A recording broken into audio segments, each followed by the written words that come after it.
கர்த்தருடைய பரிசுத்தமான நாமம் மகிமைப்படுவதாக.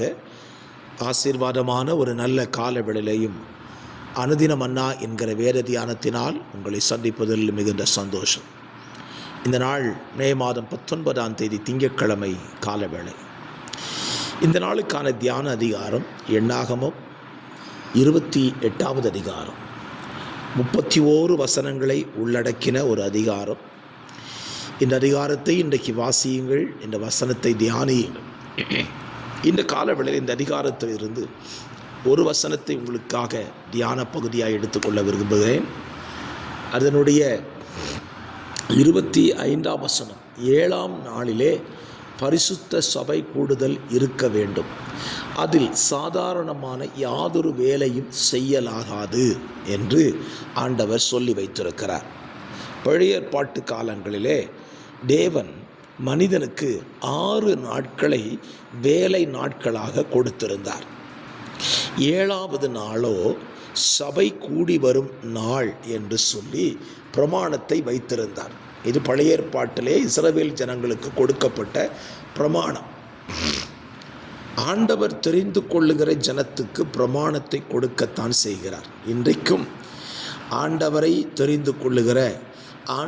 தெரிந்து கொள்ளுகிற ஜனத்துக்கு பிரமாணம் உண்டு என்பதை மறந்துவிடக்கூடாது. இன்றைக்கு அநேகர் சொல்வதை பார்க்கும் பொழுது புதிய ஏற்பாட்டிலே பிரமாணம் இல்லை, பழைய ஏற்பாட்டிலே தான் பிரமாணம் என்று சொல்லுவார்கள்.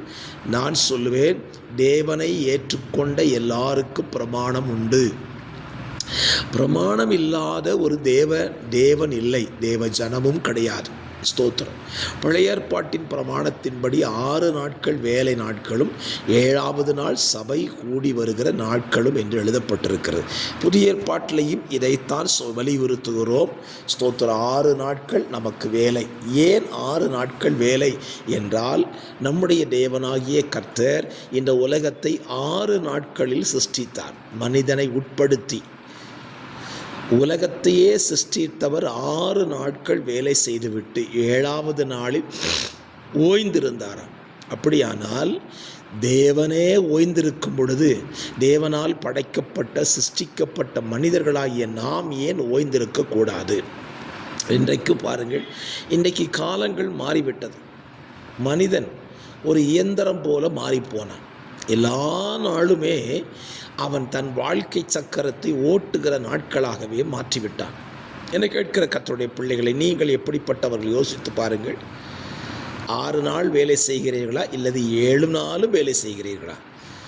6 நாள் வேலை செய்யுங்கள், அது உங்களுக்கு போதும். உங்கள் குடும்பத்துக்கு அது போதுமானதாக இருக்கும்.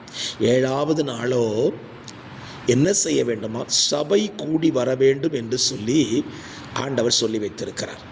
இதைத்தான் எபிரேய ஆக்கியோன் சொல்லுகிறான், சபை கூடி வருதலை சிலர் விட்டு விடுகிறது போல நீங்களும் விட்டுவிடாதிருங்கள் என்று எழுதுகிறார். நேற்றைக்கு சபை கூடி வருகிற நாள் அல்லவா? எத்தனை பேர் நேற்றைக்கு சபை கூடி வந்தீர்கள்? உங்களுக்கு கொடுக்கப்பட்ட சபை மக்களோடு கூடி வந்து கர்த்தரை ஆராதித்தீர்களா? கர்த்தரை சேவித்தீர்களா? யோசித்து பாருங்கள். இன்றைக்கு அநேகர் சொல்லுகிற காரியம் என்ன? ஞாயிற்றுக்கிழமை என்று வந்துவிட்டாலே, அதுவும் ஆராதனை நாள் என்று வந்துவிட்டாலே, பாஸ்டர் எங்களுக்கு ஃபங்க்ஷன் வந்துடுது, எங்களுக்கு ஊர் போகக்கூடிய பிரயாணம் வந்து விடுகிறது, அதற்காக நாங்கள் சென்று விடுகிறோம் என்று சொல்லுகிறார்கள். ஏன்? உங்களுக்கு 6 நாள் வேலை நாள் கொடுக்கப்படுகிறது அல்லவா? அதில் ஒரு நாள் நீங்கள் விடுமுறை எடுத்துக்கொண்டு நீங்கள் ஊருக்கு செல்லலாமே. சபை கூடி வருகிற நாளில் ஏன் நம்முடைய சொந்த காரியத்தை செய்கிறோம்?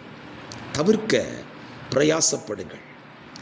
சபை கூடி வருகிற நாளில் சபை கூடி வர வேண்டும். வேலை செய்கிற நாளில் வேலை செய்ய வேண்டும். சிலருடைய வாழ்க்கை எப்படி தெரியுமா இருக்கும்? வேலை செய்ய வேண்டிய நாளெல்லாம் சும்மா இருப்பாங்க, சபை கூடி வருகிற நாளில் வேலைக்கு போவாங்க. இது மிகப்பெரிய ஆபத்து. ஆண்டவர் அதிலேயே சொல்லியிருக்கிறார் பாருங்க, சாதாரணமான யாதொரு வேலையும் செய்யக்கூடாதுன்னு பழைய ஏற்பாட்டில் சொல்லி வச்சிருக்கிறாரு. புதிய ஏற்பாட்டில் நமக்கு என்ன பழைய ஏற்பாடு வேண்டான்னு சொல்லிட முடியுமா? ஆகவே இன்றைக்கு ஒரு தீர்மானம் எடுங்கள்.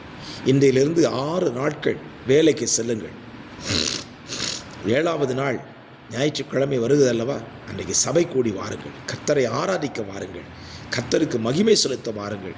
அது தேவனுக்கும் பிரியம், உங்களுக்கும் ஆசீர்வாதமாயிருக்கும். ஜெபிக்கலாம். பரிசுத்த பிதாவே, இந்த காலை சிந்தையை எங்கள் வாழ்க்கையில் கடைபிடிக்க எங்களுக்கு உதவி செய்யுங்க. வார்த்தைகளை கேட்கிற பிள்ளைகள் அப்படியே நடக்க உதவி செய்யும். இயேசுவின் நாமத்தில் பிதாவே, ஆமென், ஆமென்.